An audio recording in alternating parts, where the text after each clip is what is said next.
I'm Sam Hijazin, and this is my story. All right. Excited to have you. Makes one of us. Yeah, right. You look a little nervous, but that's okay. My name is Austin Tucker, and I'm on a mission to find the best come-up stories in the world. Everyone talks about success, but no one talks about the in-between. The mess, the risk, the doubt. I'm here for the people who made it anyway and are willing to tell their stories honest, unpolished, and real. These are the Breakout Bunch. We've worked together a long time here at eMortgage, and I've always been curious of your story anyway, so this is going to be a fun time. So, but you owned a different mortgage company before, and you and Joe merged, right? Yeah, this isn't my first foyer. Prior to merging with eMortgage Capital, I owned another company. I started out as a retail loan officer, transitioned to becoming a broker, grew a small team, and then over time became a direct lender. And some of the people that you see on the floor have been with me since that time. And so coincidentally, Joe actually used to work. I don't like to say work for me. Nobody works for me. Everybody works with me. So Joe worked with me for a short period of time. We'll go into our background in just a second, but he worked with me for a short period of time before he decided that he wanted to do something on his own. And a few years later, we kind of regrouped and decided to work together again and just kind of, focus on different aspects of the business and try to build something bigger together than what each of us thought we could do on our own. And you guys have been friends like long time, right? Yeah, we've been friends since high school, since 14 years. I may not renew the friendship this year. Half joking. No, we've been friends for over 30 years now. We went to high school together. That's where he and I met. We were sophomores in high school. So, yeah, we've been friends for 31 years. How did both of you coincidentally get into mortgage? I feel like that's not like a standard career path or maybe it was back then. Yeah, you're putting it nicely. Let me rephrase it. We both failed at something else, and then we landed in this. But I never set out to be a loan officer or mortgage broker. It just kind of fell in my lap. I was a computer engineer by trade. That's what I did out of college. And I only did it because I really didn't have any direction or anybody in my family that went to college prior to me. So, my dad said, I think computers is kind of like the future. I think you should focus on that. And that was how I got into that field. And I did it for a short period of time out of college, but it wasn't something I loved. I knew early on this wasn't something I wanted to do for the rest of my life. My sisters, who I credit for getting me into the mortgage business, she worked for an attorney at the time who was starting a mortgage company. She might have mentioned my name, might have joked that I was having a midlife crisis at age 22 because I just quit my job and I wasn't sure what I wanted to do. So I met with him, and this gentleman actually taught me the business. He was a brilliant guy, and I just, I ran with it. So what was the motivation of getting into sales? Was it money, or is it just you didn't know what to do? I hate sales. I don't think I'm a salesy type of person. It just kind of landed in my lap. I think I was more interested in the finance component. Okay. So even though I was an engineer major, I love economics. I love finance. I geek out on that stuff. If I'm watching videos, if I'm doom scrolling, usually it's things within that space. So I think that's what kind of attracted me to it. And the gentleman that I worked under was very charismatic, and it just kind of happened. Was it as what's the word I'm looking for? Fruitful when you first started as it is now? Like, was it easy to make money and not? Oh, okay, it's not easy now. Yeah. But like, was the money there where like you can come in and learn the trade and make really good money, or was that back then a little different where it was more of like a job? I remember, okay, I don't know if this is going to answer the question, but it just came into my mind, and it's always a funny story. So this kind of highlights a little bit about how much of sales I hate. So the gentleman that took me under his wing kind of taught me the basics of finance and, how to take an application and what an amortization schedule is and, the ins and outs of a mortgage.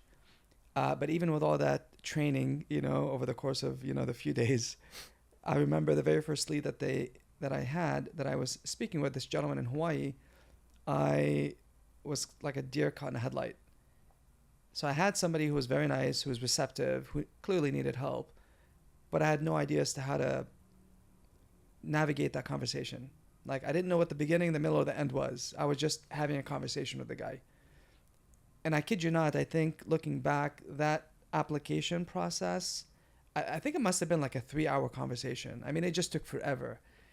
And I'm just trying to get information out of him just for the sake of getting information, because I was like, I was lost. I didn't know what, questions to ask for the application. I didn't know what documentation to ask for. So the only thing I could think of was just keep him on the phone, keep him talking. And in the course of that conversation, I found out most of what I needed to do, because I was just scribbling on a notepad all the notes.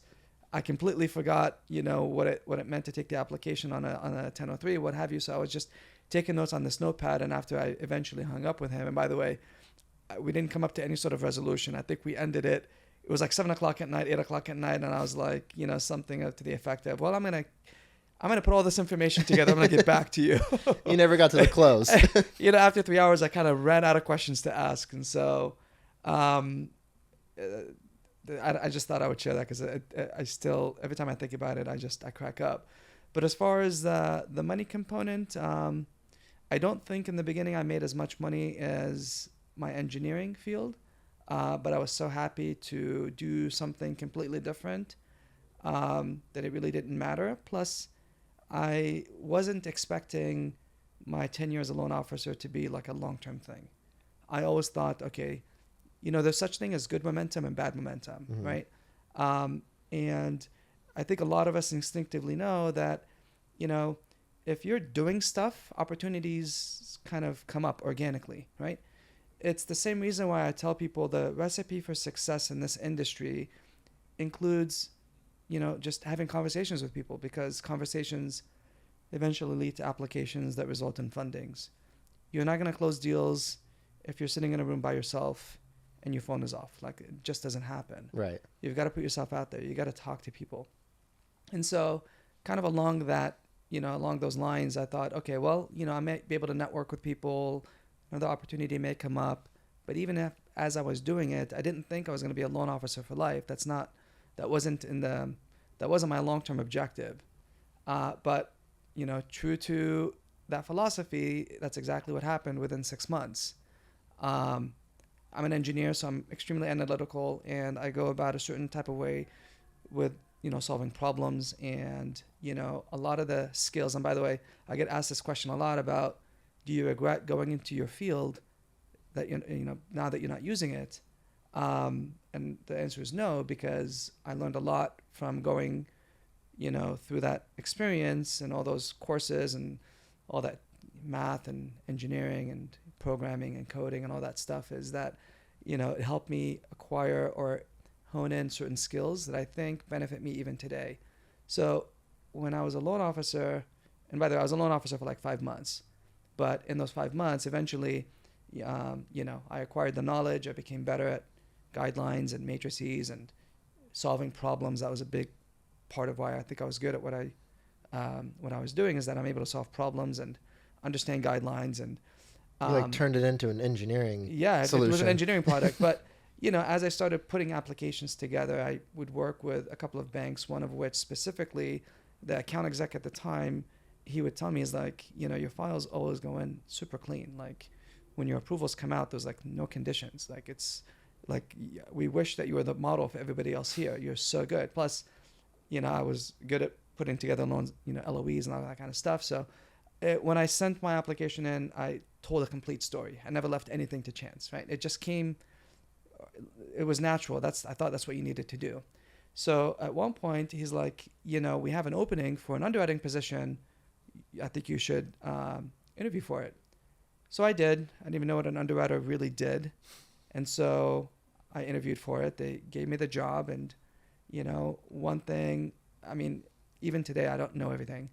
But what I lack in knowledge or experience, I make up for in hard work. I've always found that formula to work for me. So I got the job, and just because it came natural, I outworked everybody around me. I was the first one there, last one to leave. Worked all weekends, holidays, and I truly loved it. I enjoyed it, and I loved the people that I worked with. So it didn't feel like work. It wasn't that big of a deal. And that's where I also learned that to get the most out of people, you really need to create an environment where they're happy coming into work. And so I just was in the right place at the right time. I outworked everybody, and I just kind of moved up the ladder. And, I'm not going to lie, there was a lot of luck, being in the right place at the right time with the right people. And, my work ethic was appealing for them. And so I just they put me in different positions, and I excelled at it because I was quick to learn or wanted to learn. I always have like this hunger. I want to learn more. And I always ask a lot of questions. Sometimes it was borderline annoying. And I always encourage people around me, if it's not enough for you to get a no or yes answer, you need to ask the why behind it. Seek out the knowledge. If something doesn't work and they say, no, this doesn't work, ask why. And, that leads into, bigger opportunities. But anyway, that mentality kind of served me well. And so I started out as an underwriter, and then I took on a different position, and then a different position, and a different position. And it just kept going. And so as obviously I grew up in the ranks, as I elevated in the ranks, the money started to become real. I'm like, oh, shoot, I'm making more now than I ever could as an engineer, and I'm still 22, 23 years old. Oh, shoot. Oh, you're still really young at this time. Yeah, I was in my early 20s. I just doubled my salary. I just tripled my salary. What did that look like in that time? As far as dollar amount? I hate talking about money, but I'll share it with you. I mean, when I was, at the time, when I worked as an engineer, I was making less than $100,000. I was making, I think, somewhere in the high 70s. I mean, I made more than that in my first year in the mortgage, and then it doubled, and then I made more, and I made more.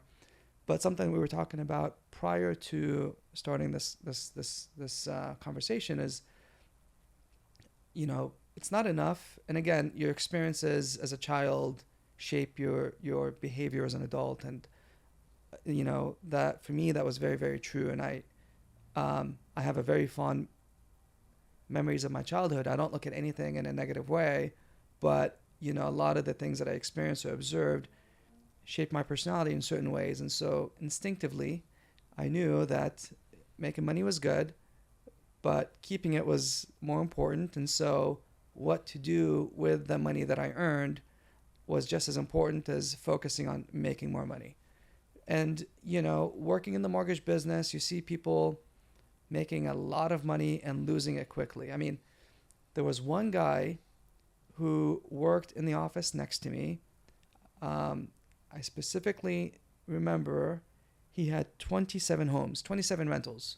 This is somebody that I looked up to. He was in sales, very charismatic guy, made a lot of money, but he lived life in the fast lane. Drove a Porsche. Every weekend he was at the casinos or, at the Laker games, box seats. He had 27 rentals. I know that for a fact. And then, when the company that I worked for dissolved, he went from owning 27 homes to renting an apartment. Not that there's anything wrong with renting an apartment, but, I was always very keen or aware of stories like that around me where people were making a lot of money, but they weren't able to hold on to it. And I'm like, that's not a position I ever want to put myself in. So, I mean, we have a very up and down market that we constantly go through, and I've gone through it 3 times already, and I'm 27. How do you plan for these things? Obviously you got to get the property or the investments or whatever that might be, but if the market goes bad, how do you retain these? Is it pure savings? Is it smart investments?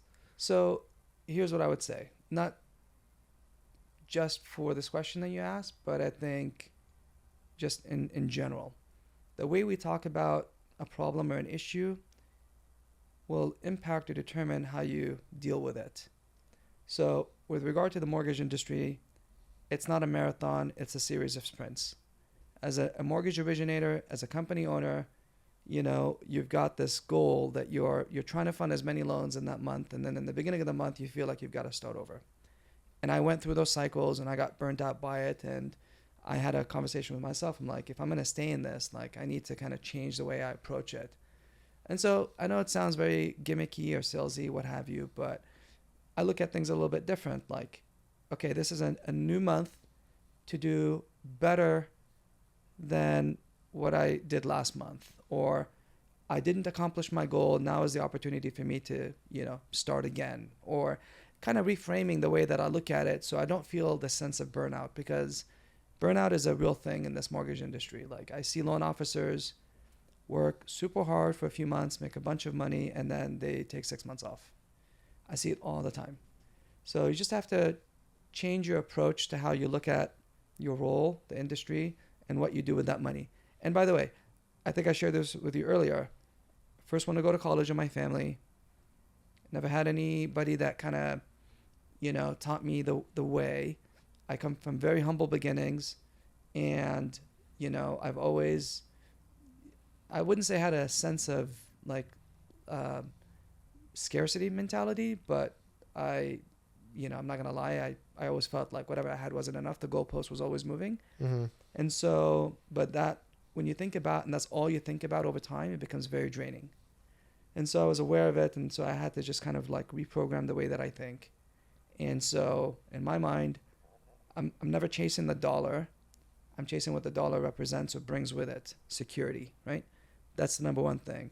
For somebody who comes from humble beginnings, who doesn't have much of anything, or, saw his parents, struggle, work multiple jobs just to put basic food on the table. Like, I would never want to put myself in that position. So I've always chased security. And so organically I would, the money that I earned, I didn't take it for granted.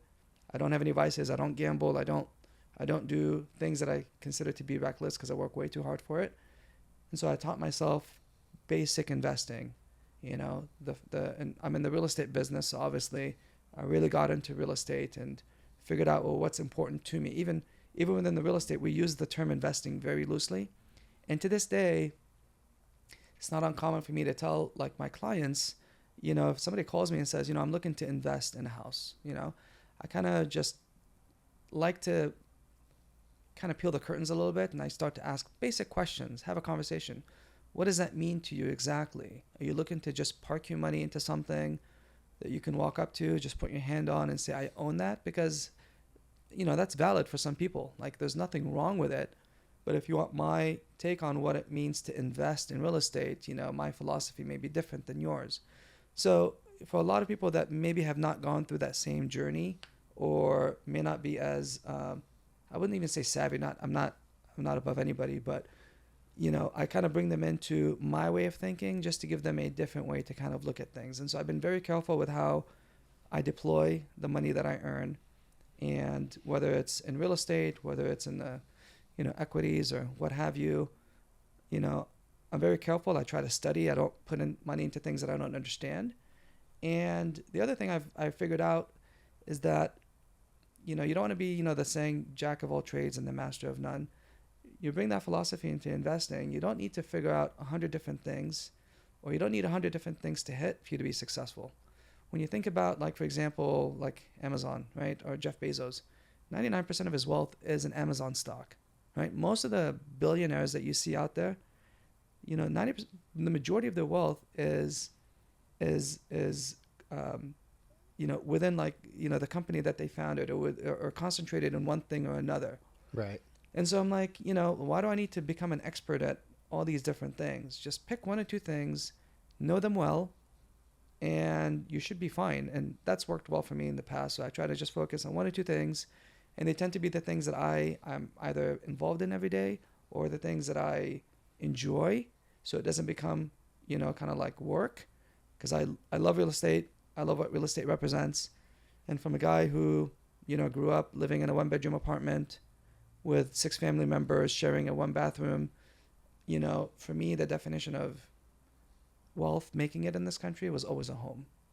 And so what real estate represents to me, like, maybe is different than some other people. And it's not uniquely like to me, but for me, like, the idea of owning real estate, having a home to call your own, having, additional income streams, dabbling in commercial real estate and multifamily and single family homes and this and that, and having a portfolio that I built from scratch, from nothing, from myself, like that gives me a lot of pride. And that, I'm very interested in it. So yeah, I think it's important to kind of invest in the things that you not only maybe understand, but maybe enjoy a little bit. Enjoy. Yeah, like it it's just fun. makes it fun. It's like a game. It doesn't. Yeah, that's how I treat working here. I don't start my day in neutral. I always tell everybody around me, don't start your day in neutral. Like the whole, be grateful for, find something that you're grateful for before I step foot into the office. I'm grateful for being able to work alongside people that I really care about, or I'm grateful to be able to shape the vision of what I want this company to be, or to if I don't want to work this day, or whatever, if I want to take the day off, I can, and nobody can tell me not to. And I'm here all the time. I never take yeah, a you day never off. leave. But it's funny because that's one of my favorite things too, is just not having someone to tell me I can't do anything. That was part of the reason I wanted to become A broker. a broker. Coming to the broker, and that's one of the appealing things of working in the space. And, But even if you're off, you're working. That's the downside. You're on vacation. yeah, Your phone's got to be next to you. there are times when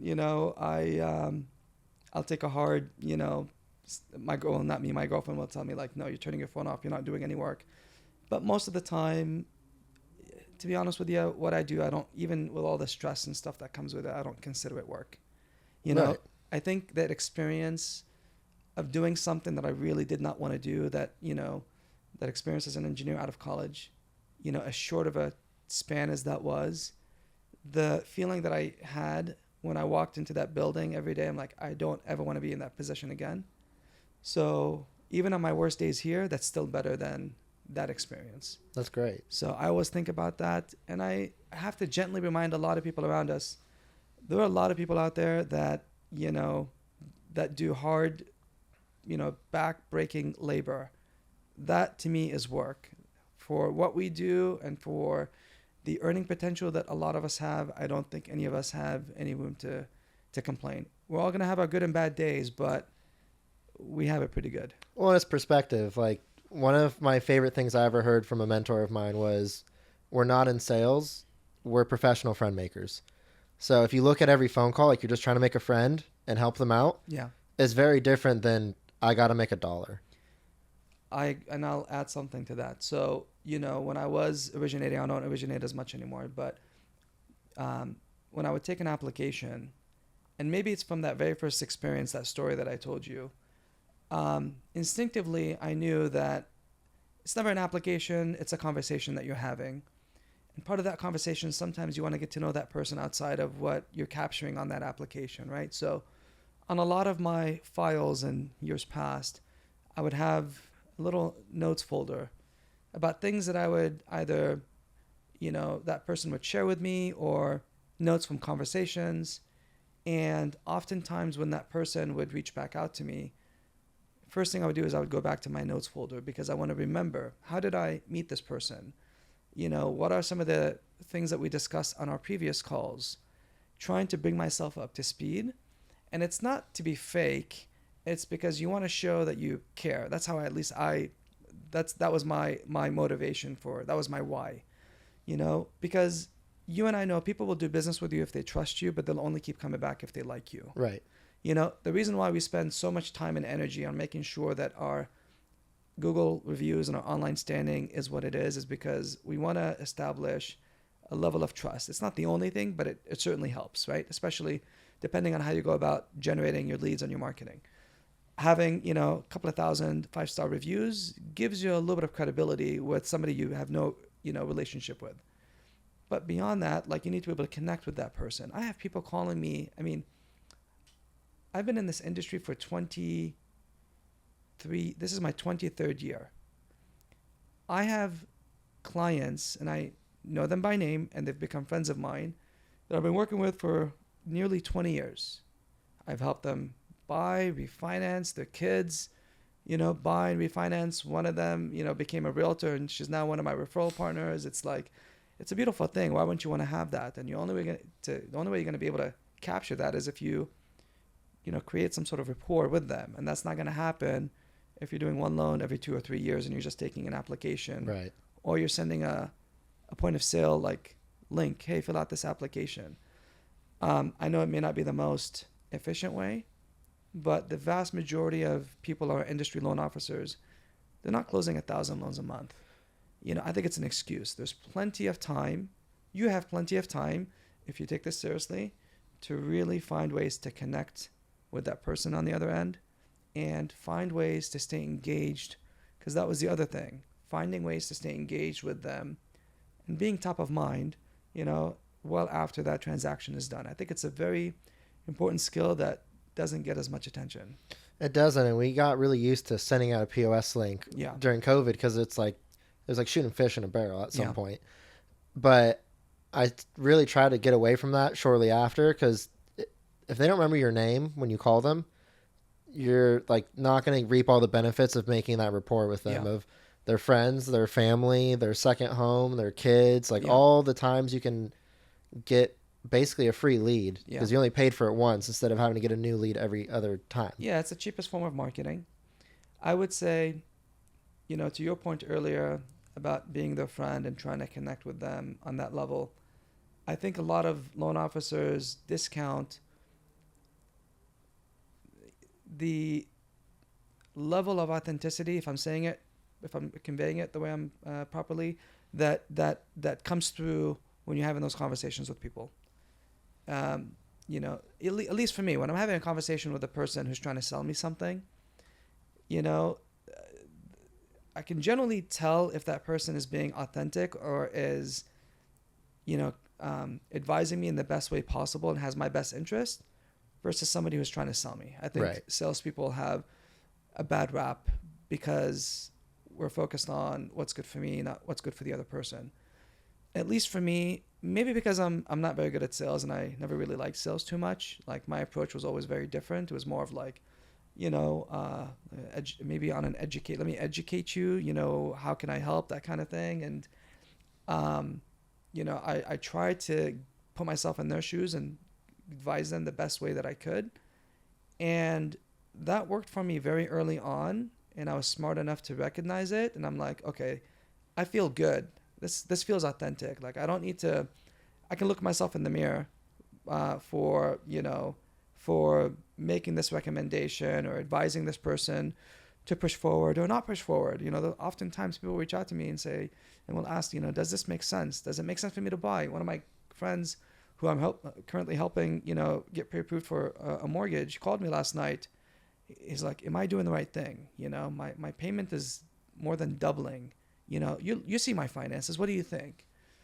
And for him, it was a very easy, conversation, and he was fine. But there's been plenty of times when people would ask that question, and I would say, I think you're biting off more than you can chew. And then I'll share my personal experience, like if we're talking about buying a house, since I brought it up. I remember the very first time I opened the door to the first house that we bought. By the way, I'll take a step back. So, we came to this country. My dad had like $100 in his pocket, worked multiple jobs. I barely saw him. He had a day job and he had a night job. My mom had a day job and she took care of the kids, took us to school, made dinner every night, helped us with our homework. I look back at all of my experiences with fun as like they're all, beautiful experiences. Even though we didn't have a lot, like I had a very happy childhood. But anyway, we lived in an apartment for the majority of our lives. When I got my job as an engineer, one of the reasons why I kind of stuck with it a little bit more than I did is because like I wanted a house. I wanted to buy a house for me and the family. Like that was my goal. That's, I wanted to get out of the Section 8 housing that we were in. Like I equated stability, financial security with having a roof over our head and not having to worry about, rent going up or any of that stuff. So worked, I saved, and, my family and I, we bought a house together. And I remember we took everything that we had for that down payment. And, because I knew in my mind, I'm like, okay, how low can I get that monthly payment? And if I had to go get a job at, sweeping the floors at McDonald's tomorrow, what's minimum wage? How much can I make? Can I still afford the payment if it came down to it? That's how I was operating. It's always like a worst case I'm scenario. always Is a this worst case going to scenario. work? It was always worst case scenario, but it stems from the upbringing and from the lack, But anyway, I remember the first time that we walked into the house, and the first thought that came to my mind, I'm like, damn, furniture is going to be expensive. How am I going to afford it? So I say that story like, and I kind of laugh about it now, but, I try to bring some of those experiences into my conversations with clients because sometimes those stories resonate. So it's my long-winded way of telling people sometimes when they're asking me, hey, should I put this much down or this much down? And I'm looking at their overall finances. I have to make, the best, give them the best advice or guidance that I can. And so, there's different ways to listen. That's one way to listen, right? And I share that story with them, and oftentimes I will tell the client, like, okay, well, if you put 20% down, your payment is this. But if you put 10% down, your payment only changes by this. And I'll tell that story, and I'm like, there's nothing like money in the bank, a little bit of a cushion to sleep at night, because there's certain things that the application doesn't take into account, right? Like that's one. When was the last time you had to worry about reserves on an agency loan? Like it doesn't come up. Never. Or FHA, where somebody's, struggling just to come up with a 3.5% down payment and is asking their uncle for a gift, and they've got a high DTI, and yes, it fits on paper, but then they're gonna struggle. But okay, we don't talk about fiduciary responsibility, but I kind of put it along the same, in the same bucket. I sometimes have to have those conversations, and I say, this is what the application or the guidelines say. Now let's take a step back and let's have the kitchen table conversation, okay, outside of what the application says. And you kind of like help them make these decisions, and you feel good about guiding them. And if they still want to push forward, and you're doing it in such a way where you're not forcing them, you're just bringing to light certain things, and you're talking it through, and you're forcing them to have these conversations with themselves, because you've been in those shoes, and you see it playing out, because I take that responsibility like seriously. And yes, I've lost a lot of deals, but I've gained a lot more relationships, and I've lost deals, right? And so you have that, their best interest in mind, and you're coaching them, and you're forcing them to think about these things, and you're doing it in an authentic manner, and it resonates and it comes through. 99.99% of the time, they're appreciative. And like I said, you may lose a deal here or there, but you gain a relationship, and that relationship, if you cultivate it properly, and you take your role as a loan officer, which is obviously how I started, you take that seriously, and you take your fiduciary responsibility, even though it's not in any textbook, it wasn't part of any exam that I took. I knew that that's what's good for the relationship, for the industry, and so I just kind of, I just build on that. So how did you take those lessons into business? Like, do you utilize that same mentality when you're doing like all the things you need to do on a day-to-day? Yeah, my formal education was in something completely different. I learned a lot of lessons, some of them the hard way. But, everybody has a voice inside their head. I think you asked me at one point, do I have a mentor, anybody that I looked up to? And I wasn't lucky enough to have anybody to seek out for guidance. It doesn't mean I didn't have resources, right? But I think I've always paid attention to that voice inside me, that, my moral compass, and more often than not, it led me in the right direction. And, a lot of those lessons that I've learned, I've been burnt by some people, but it doesn't change how I approach things or how I approach certain people. But I think this is a people business at the end of it. That's the hardest part of this job, to be honest with you. Learning how to manage personalities, how to get the most out of people, how to keep them motivated. I struggle with it even to this day. Like, I don't care who you are. That's the toughest part of any manager's job. All the other stuff of balancing a checkbook, or all the things that come with running a business and being self-employed, it was just a game. It just, things happen. I learn from it. I try not to repeat those mistakes. And really, that's all you can do. What was your support system like while doing all this stuff? Like, like I know one of the hardest things for me is when I was trying to get into sales and have no base salary. People were like, "You're crazy. Like I don't know how you're going to manage your life and everything." Yeah. Like, what was your experience like with like friends or family when you went off to go do your own thing and get your first company started?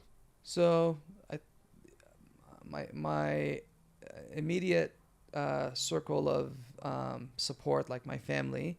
Number one, I come from a very close family, and so my brothers, my sister, my parents. Even though I was the first person to kind of try out the self-employed entrepreneurial gig, they supported me in the best way that they knew how. I didn't really have anybody telling me, what landmines to avoid and, what pitfalls to try to navigate or what to anticipate or what have you. I think just having grit and determination and, at that time, when I transitioned to becoming self-employed, I was working for a lender for 6 years. So kind of going back my timeline, I started out as a retail loan officer for about 6 months, learned the business. I was hired on by a lender as an underwriter, and then I kind of moved up the ranks. I was there for about 6 years.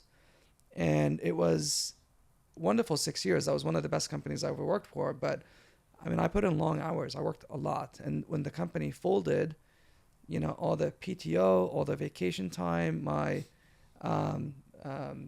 what do you call it? Sick hours. I had stock options. All of that went to zero. And so that was a great motivator. I'm like, I just invested 6 years of my life, my blood, sweat, and tears. And what do I have to show for it? Nothing. And that was around 2007. When people talk about 2007, 2008 as a bad time, this is all about perspective. I always say that was the best time of my life. That's when the journey for me began, because I had an opportunity at that point. I was offered a job at another bank doing the same thing, because the managers and the people that I worked with at that time, they transitioned. A big group of them transitioned to another organization, and they're like, you have to come with us. And here I am at this crossroad, and I'm like, okay, do I go and I continue doing the same thing, or do I take a chance on myself and just try something else? And it was the biggest gamble I ever took, and it was paid off in dividends and then some. And for me, it was just the realization that as long as I worked for somebody controlled my fate. And so I was young enough and hungry enough, and I was smart enough where I said, I'm going to give this a shot. And if it doesn't work out, I can always, go back to becoming an employee.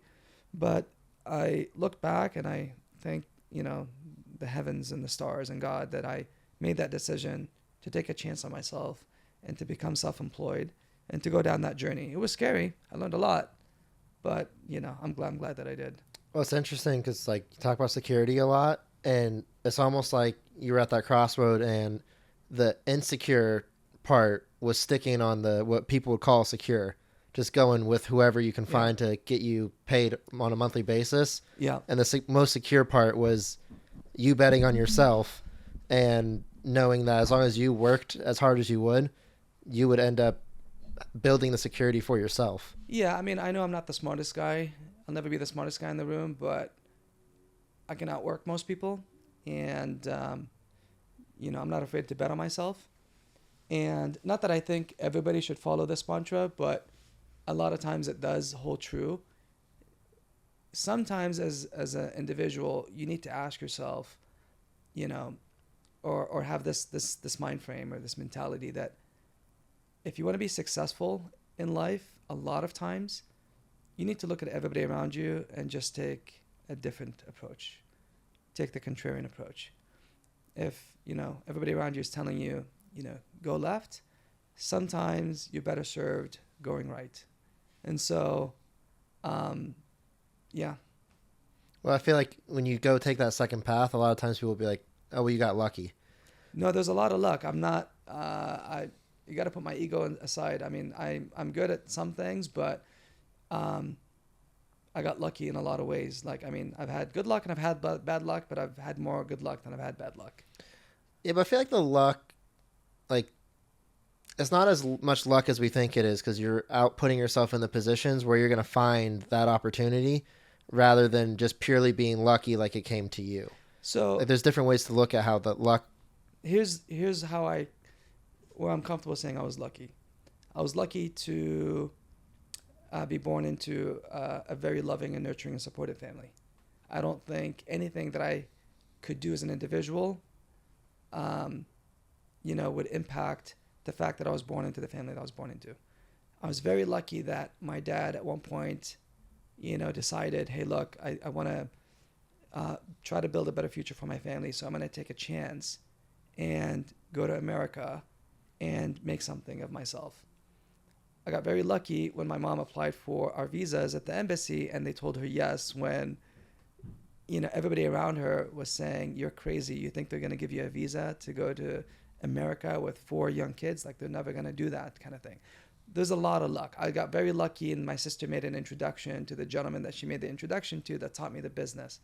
There was a little bit of luck, along the way. So Right. yes, hard work, all that stuff is very important, but there's always an element of luck. Or, you can also look at it as, you're very aware that opportunities presented themselves and you're smart enough to take advantage of those opportunities. But I think you also need to work on like yourself too, because if you're only successful in your job, I mean, at least to me, like, that's not true success. That you're unhealthy and your mental's all messed up and Yeah. you're not doing things to better your own well-being. yeah, You're only one form of successful, which I think is arguably like the least important one. yeah, that's the most fulfilling journey anybody can have, right? Understanding who you are as a person and trying to grow. And you touched on it, learning how to become more emotionally regulated, right? Learning how to become, better at connecting with people. Learning how to become better at your craft. Learning, how to transform your body. Learning whatever. Like, yes, this constant project or game of evolving, becoming better in whatever field that gives you, interest. It's a beautiful thing. It's a beautiful journey. I know a lot of people look at, at some of these things and like, they look at it as work. Like at the gym, for example, I had this epiphany the other day when I was at the gym. I'm like, I'm so grateful to be able to, come in here every morning and work on my health, because, it's not given. You have to put in the time and the energy and the effort to be what you want to be, whether it's, in your career, with your health, with your relationship even. But it's a beautiful thing when you can look inward and, find ways to grow as a person. When we take a lot of these things for granted too, like there's people that can't go to the gym, Yeah. can't make money, can't live a life that we provide for ourselves, and we just totally take them for granted, the things that we don't want to do, but there's other people that just want to be able to do that. Yeah. And like one of my favorites is, the guy who doesn't have a bike wishes he had a bike. The guy who has the bike wishes he had a car. The car wishes he wanted a house. The house wishes he wanted the company, whatever. There's always something else that could be better. Yeah. And there's always someone else who's jealous of what you're doing. Yeah. But, you can get there. Since we're talking about growing as a person and skills, I think an undervalued skill or something that we don't talk about enough is if you can, as an individual, find a way to find, gratitude or enjoyment or be grateful for nothing. Just like, you don't have to be, you can be grateful for something without having $1 million in the bank, right? Just wake up and be grateful for something. What that does, whatever it does to your brain, however it rewires your circuits, because your brain is a muscle and over time you condition it. And so if you can figure out, and even if you're faking it in the beginning, a way to just be grateful for just being grateful without really having anything specific to be grateful for, it could be something as simple as, you hear a bird out chirping outside. I know this sounds very like foo-foo-ish, But, just the most basic thing, the ability to be able to, go for a walk on your break, at work, or having, somebody, a colleague next to you that, you have a good relationship with, or makes you laugh, or whatever. Just find something, anything. It doesn't matter what it is, how trivial. And then you just build on that. And when I talk about not starting your day neutral every day, it's basically, it goes hand in hand with like this, the idea of like gratitude, right? It's kind of the same thing. If you can program yourself to think that way and just find something, anything to be grateful for in that moment, and you continue on that practice every day, you'll be amazed what it does, to your lifestyle, to, your way of thinking. And actually, I do that every day. The first thing I do, I have a journal, and I'll go through things I was grateful for from either the day before, just if I can't figure out anything, just like, just happy to have this friend in my life or something. And then I work on like, what do I need to do today? And obviously that list continually grows. Yeah. But it's a good way to start the day. And then I struggle with this part really hard. But at the end of the day, I try to go back and be like, okay, this is what happened. I had these big goals for the day. Did I do them well, or did something really good happen? And that's where I falls struggle. Apart. Yeah, it falls apart there. But it feels great in the morning just to start on like a happy note. And I try like, don't go on your phone right away, and just go straight, like get up, drink some water, and then just go straight into that, and maybe read a little bit of a book after. But it's a great way to start the day. Start right. Yep. I do the same thing in the morning. Every morning when I wake up, 5:30, I take the first 15 minutes and I just do a little bit of inward self-reflection, try to find something to be grateful before I, start my day. I think it's a great exercise. Yeah, it's fun. So what is like your why? Like what's like the legacy that you want out of everything that you've done up to this point that isn't financially based? That isn't financially based. Well, yeah, money is just a scorecard. I it's definitely not the reason I wake up in the morning. I genuinely like what we're building at this company. I care about the people that work here. There's still a lot of room for us to build out structure, find ways to help support the people that are here, to help them find their why. I would love it if this organization is beyond just, not that there's anything wrong with being a loan officer, and I love this industry, and I'm very appreciative and grateful for everything that it's afforded me, but, are we striving to be good loan officers, or do we want more out of, our life or our career? And I think a lot of us want more. And so I would love if I can bring in some of like the experiences that I've had and we've had, and bring that into kind of the conversation here within the company, and figure out how we can kind of like elevate one another. It sounds so cheesy and foo-foo-ish.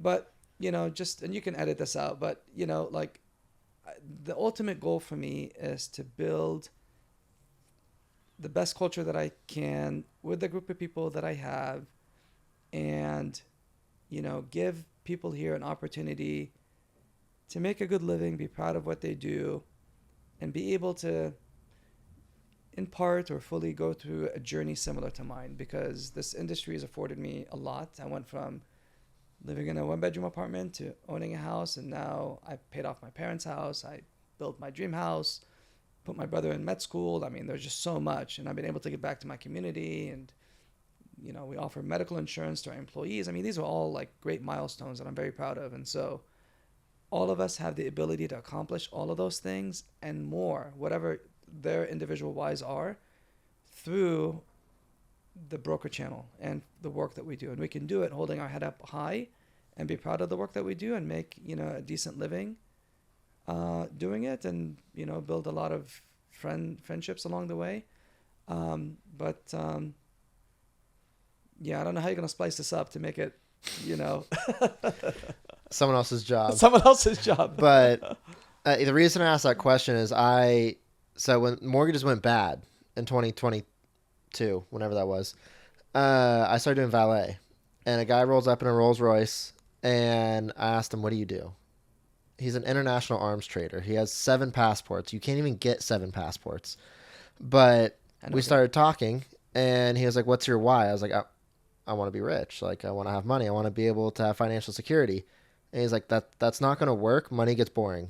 You need to come up with something that like will actually fulfill you and give you a constant goal, because money stops having the Yeah. lust in it. So I think that the most profound or deepest question that humans can ask is themselves, what's the meaning of life, right? I know it sounds a little corny, but what is the meaning of life? So that question must have been asked a million times over. So you would imagine there's been a couple of studies at least trying to get, behind what is the meaning of life, what gives people joy. And I think it comes down to three things, right? And I'm paraphrasing based on a bunch of stuff that I've read or things that I've heard or what have you. It comes down to three things. To have a meaningful life and to be happy in life, you need to have experiences, and that includes going on vacation, finding joy in the work that you do, playing soccer really well, sports, right? That's experiences, falls under the experiences category. The second bucket is relationships. And it's a relationship with your family, a relationship with your spouse, relationship with somebody close to you, right? That gives people like joy, meaning to their life. And the third, and the thing that gets the least amount of attention, is service to others. There's something to be said. I don't know what it does, but when you give yourself to someone else, to a different cause, without expecting anything in return, that gives joy, happiness, true meaning. Those three things. And those are the three things that I always think about and I try to focus on. So that's why I try to make my experience at work as pleasant as possible, and I try to find ways to enjoy my life, obviously, through experiences, and my relationships with my friends and my family I hold near and dear. And the third, and the thing that we're trying to incorporate more of here at work, and what I try to do a little bit of, is like, service to others, doing some community or charitable work without expecting anything in return. And so if we can focus on those three things and bring those into work, I think that would make for the most meaningful life I could ask for, and what I would love to, have other people experience as well. So those are the three things. Those are my whys. Those are the three things that I focus on. Love that. Yeah. So what's next? What's the future of Sam? Where's the company going? What's their next big thing?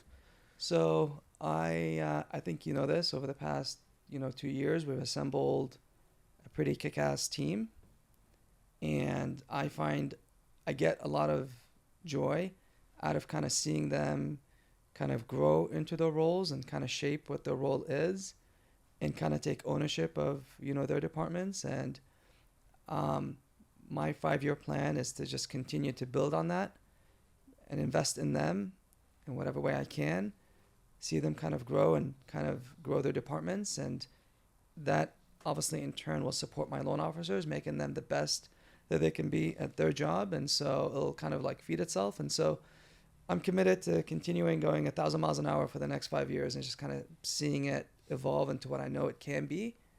Obviously it's going to happen sooner, and it's just going to continue to get better and better. And at that time, I'll take a step back a little bit and maybe not work, so many hours. Maybe I'll do a standard 40-hour work week. Yeah, sure thing. I have full faith in that. But that's my goal. That's my vision. I don't, it's not about an extra buck in the bank account. It's not about ego or trying to be the number one broker based on headcount. None of that stuff means anything. You can have a lot of joy and fulfillment in life being a broker with 10 loan officers, or you could be a miserable human being, with 1,000 loan officers. And so it's just, I'm trying to focus on the things that I think matter. And I think all the success and, all the production and all the talent will just automatically, gravitate to what we're building if we just focus on the things that I think are important for, our people. When you do that really well. Like every move we make is very systematic, and like, new procedures we come out with all have they actually have a why, and they're tested, and they're not just thrown out for us to figure out, which I'm not gonna lie, when I first started here, it kind of was like that. Yeah, It we still have a was, lot of that, but yeah, we have a lot of that, but these days, like, Michael will actually test stuff for yeah, months yeah, before it goes out, because if it's not going to operate correctly, we don't look like the size of the company we are. yeah. I And I mean, like that. yeah, keeping the small, mom and pop family business feel is by design. I worked for, corporations. Not to say it's bad, but I get more joy out of working for, a family-owned business where I have friends and family kind of, involved. It just, for me, that was the major reason why Joe and I decided to partner up when we did, was because I was doing fine financially, he was doing okay, but the idea of working with your friend, I thought would make life a little bit more pleasant, and so I was completely wrong, and just kidding. But that was my why at the time, having another reason to get up in the morning and want to come to work. And so that evolved over time. But yeah, that was my why at the time. But with regard to Michael, he's been a huge value add, not only to the organization, but to me personally as well. They talk about you are the sum of the, 5 closest people that you hang out with, right? And so you have to be careful, who your friendship circle is, that one way or another that shapes your personality, your behavior, your life. And so he's one of those people, and I told him this, so I don't think he's going to get a big head if he sees this, but as I get older in life, I'm trying to be very careful with, what the group of people that I curate for myself. Like, time is, this is like, there's not a lot of it, right? I'm here all the time. Monday through Friday, I don't go out. I'm at work from morning until night. I'm here early in the morning. I leave late at night. I don't work weekends anymore. I stopped that this year because I need to have a little bit of a balance. But, there's a small circle of people, and mentally in my head, I have a lot of friends, but there's a small circle of people that I kind of put in a different category that challenge me to think in different ways, or the way that I think, or push me in a direction that I think makes me a better person. I'm trying to evolve and become a better person. And Michael, I think, is for sure, he's in that group of people. I have a few friends that are extremely intelligent. They're very good at what they do, but they also bring, that element into my life, and they force me to think about certain things, whether it's politics or my outlook on the world or whatever it may be. And so I would encourage anybody that's listening to this, if you want to get further in life, you can only get so far by yourself. You need to be very careful with the world that you curate for yourself. That includes the circle of people that you have around you. And you can have different relationships, levels of relationships with people. I have, friends that I hang out with because they're fun. I have friends that I hang out with because we have a history or a past. And I have friends that I hang out with because, they intellectually, they stimulate me, or they push me in the right direction. And so I would encourage everybody to kind of seek that. And I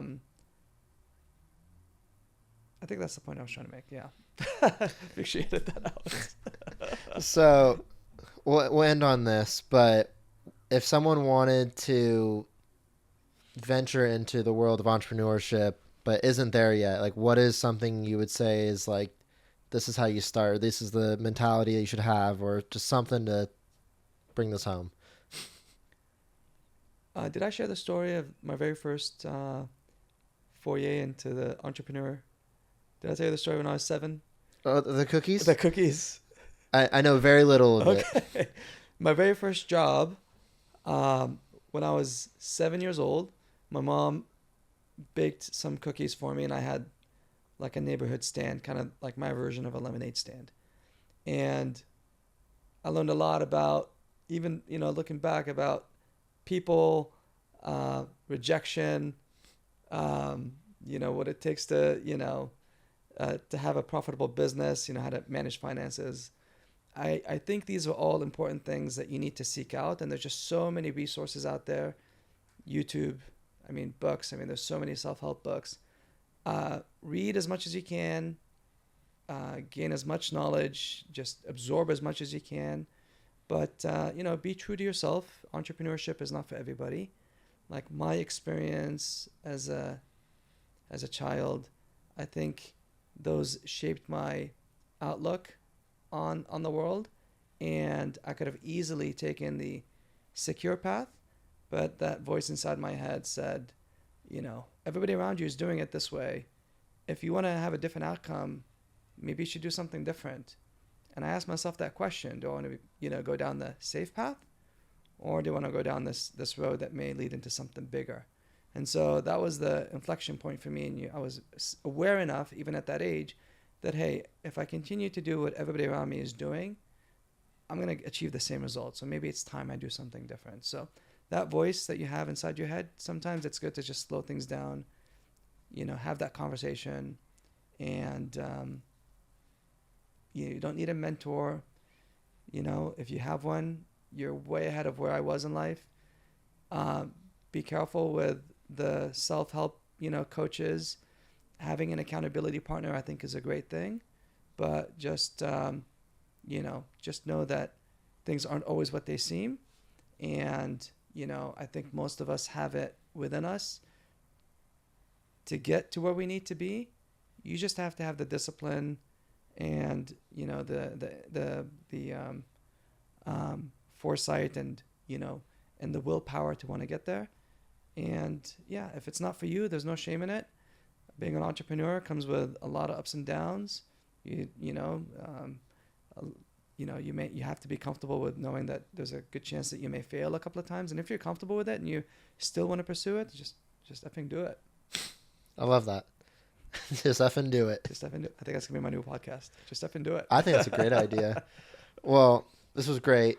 They're very insightful. Can't wait to continue working with you for the rest of my life.